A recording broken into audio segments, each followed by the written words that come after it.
when our kids are smaller, we used to let them watch the cartoon show called Anpan Man. It's a very popular show, if you know that. And Yes. whole story is based upon Romeo and Juliet. It's enmity between fungus and bread, and the Yeah. offsprings were in love with each other, and that sort of things.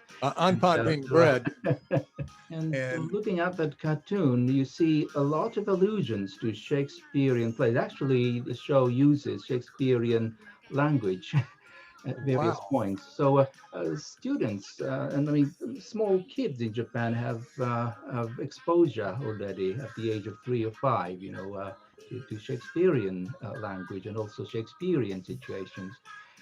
I've never thought Uh, of Anpan yeah. Man, but my son loved it when we were in Yes, yes. Hiroshima. You just read the whole, read or watch Anpanman series with your children. I mean, you find a lot of Shakespearean allusions. I once gave a task to my students to find allusions of Shakespearean plays from Anpanman shows, and they came up with a lot of examples.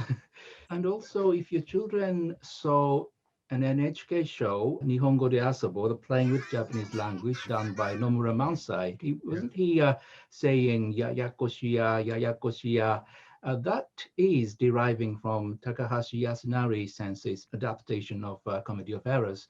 So the Ah, language is not exact translation of Shakespearean word, but I mean, if one learned Japanese through that NHK show, it means that the Japanese people are learning even our language through Shakespeare.